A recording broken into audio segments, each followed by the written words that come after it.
നമുക്ക് മുന്നിൽ അത്ഭുതമായി നിലകൊള്ളുന്ന പല വ്യക്തിത്വങ്ങളുമുണ്ട് ലോകമെമ്പാടും. അവരുടെ ജീവിതം കാണാനും കേൾക്കാനും നമുക്ക് ഏറെ കൗതുകവും ഇഷ്ടവുമാണ്. അത്രമേൽ നമ്മൾ ബഹുമാനത്തോടെ നോക്കിക്കാണുന്ന അതിശയകരമായ ഈ പ്രപഞ്ചത്തിന്റെ രഹസ്യങ്ങൾ പലതും വെളിച്ചത്തു കൊണ്ടുവന്ന ശാസ്ത്രജ്ഞനാണ് സ്റ്റീഫൻ ഹോക്കിംഗ്. 1942 ജനുവരി 8 ജനിച്ച ഹോക്കിംഗ് സെയിന്റ് ആൽബനസിലാണ് 4 സഹോദരങ്ങൾക്കിടയിൽ മൂത്തവനായി വളർന്നത്. അദ്ദേഹത്തിന്റെ അച്ഛൻ ഒരു ഗവേഷണ ശാസ്ത്രജ്ഞനും അമ്മ ഒരു മെഡിക്കൽ ഗവേഷണ സെക്രട്ടറിയുമായിരുന്നു. അതിനാൽ തന്നെ അദ്ദേഹത്തിന് ശാസ്ത്രത്തിൽ താല്പര്യം ഉണ്ടായിരുന്നു എന്ന് പറഞ്ഞാൽ അതിശയിക്കാനില്ല. ഒരു വിദ്യാർത്ഥിയായിരിക്കെ ഭൗതിക ശാസ്ത്രവും ഗണിതവും ലോകത്തെക്കുറിച്ചുള്ള ഏറ്റവും അടിസ്ഥാനപരമായ ഉൾക്കാഴ്ചകൾ നൽകുന്നുവെന്ന് അദ്ദേഹം വിശ്വസിച്ചിരുന്നതിനാൽ അവയിലേക്ക് തന്നെ അദ്ദേഹം ആകർഷിക്കപ്പെട്ടു. തമോഗർത്തങ്ങളെ പറ്റിയും ബിഗ് ബാങ്ങിനെ പറ്റിയും ക്വാണ്ടം ഗ്രാവിറ്റിയെ പറ്റിയും അദ്ദേഹം നടത്തിയ കണ്ടെത്തലുകൾ പ്രപഞ്ചത്തെക്കുറിച്ചുള്ള നമ്മളുടെ പല കാഴ്ചപ്പാടുകളുടെയും തിരുത്തലായി മാറി. ചലിക്കാനോ സംസാരിക്കാനോ കഴിയാതെ വീൽചെയറിലിരുന്നു കൊണ്ടാണ് അദ്ദേഹം സൗരയൂഥത്തിനപ്പുറത്തെ പറ്റി ചിന്തിച്ചത്. കേംബ്രിഡ്ജിലെ പഠനകാലത്ത് തന്നെ അമൈട്രോഫിക് ലാറ്ററൽ സ്ക്ലിറോസിസ് എന്ന രോഗം അദ്ദേഹത്തിനുണ്ടെന്ന് കണ്ടുപിടിച്ചിരുന്നു. ശരീരത്തിലെ പേശികളെ തളർത്തുന്ന രോഗാവസ്ഥയാണ് ഇത്. പതിയെ ഓരോ ഭാഗമായി തളർന്ന് രോഗി പാരലൈസിലേക്ക് വീഴുന്നു.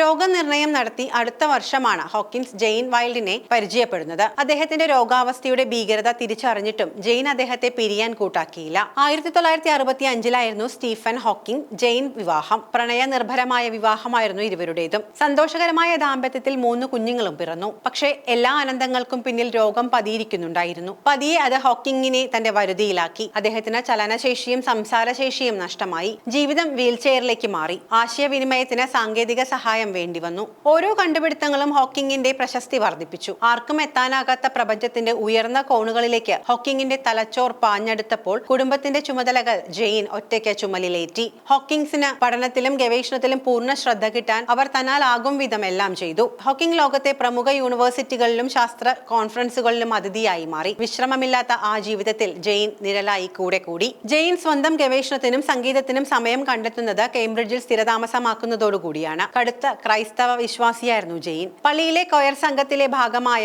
ജെയിൻ അവിടെ വെച്ച് ഹെല്ലിയർ ജോൺസിനെ പരിചയപ്പെട്ടു. അയാൾ അവരുടെ പ്രതിസന്ധികൾ ഉൾക്കൊള്ളുകയും താങ്ങാവുകയും ചെയ്തു. അതൊരു പ്രണയത്തിന്റെ തുടക്കമായിരുന്നു. പക്ഷേ ഹോക്കിങ്ങിനോടുള്ള സ്നേഹത്തിനോ ബന്ധത്തിനോ തന്റെ പ്രണയം ഒരു തടസ്സവും ഉണ്ടാകാതിരിക്കാൻ ജെയിൻ പ്രത്യേകം ശ്രദ്ധിച്ചു. അവർ ഹെല്ലിയരുമായി അകൽച്ച പാലിച്ചു. പക്ഷേ 1980കളിൽ കാര്യങ്ങൾ വഷളായി. 88 A brief history of time എന്ന പുസ്തകം പുറത്തു വന്നപ്പോൾ അദ്ദേഹത്തിന്റെ പ്രശസ്തി ആഗോളതലത്തിലേക്ക് ഉയർന്നിരുന്നു. എലൈൻ മേഴ്സൺ എന്ന തന്റെ നഴ്സുമായി ഹോക്കിൻസ് അടുക്കുന്നത് ഈ കാലത്താണ്. ഹോക്കിങ്ങിന്റെ ജീവിതത്തിന്റെ കേന്ദ്രമായി എലൈൻ മാറി. ജെയിനിന് സ്വന്തം സ്ഥാനം നഷ്ടമാവുകയാണെന്ന് മനസ്സിലായി തുടങ്ങിയിരുന്നു. എങ്കിലും അവർ അദ്ദേഹത്തിനൊപ്പം ഉറച്ചു നിന്നു. ഈ ബന്ധം അവസാനിക്കുകയാണ് എന്ന് ഹോക്കിംഗ് പറയുന്നതുവരെ. ജെയിനിനെ വിവാഹമോചനം നടത്തിയ അതേ വർഷം തന്നെ ഹോക്കിംഗ് എലൈനെ വിവാഹം കഴിച്ചു. ഞാൻ പ്രണയിക്കുന്ന സ്ത്രീയെ തന്നെ ഞാൻ വിവാഹം ചെയ്തു എന്നായിരുന്നു ഹോക്കിങ്ങിന്റെ പ്രതികരണം.